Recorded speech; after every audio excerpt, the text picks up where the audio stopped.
message is going to be about the authority that you have. One of the things I think I was thinking about with this was a movie I used to watch. Some of you guys that probably know about this movie, it is called The Last Dragon.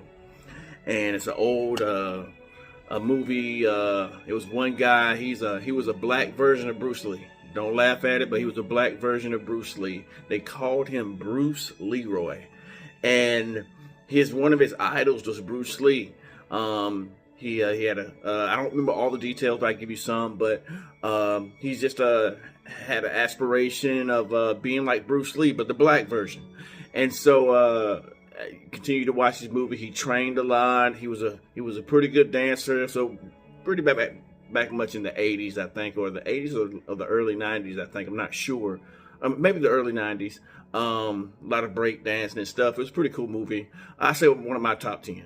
But to continue on at the end, one of the biggest things I wanted to talk about was at the end. There was a villain in there. His name, for some of you guys that know his name, who's the master, his name was Sho'nuff.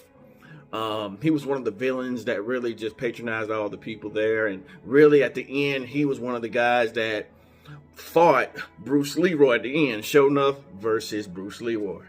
And so at the end of the movie, it got to the point of the movie where Bruce Leroy was getting beat up really bad. He was doing the business to Sho'nuff was really getting at Bruce Leroy. Got to the point of the movie where he just started dipping his head and trying to drown him. And he did it like 3 or 4 times. And then when he stuck his head under water, it got to the point where he had all these little flashbacks of his past. And his master was telling him who he was, and he just had seen all the training scenes and all the things that he did to get to this point.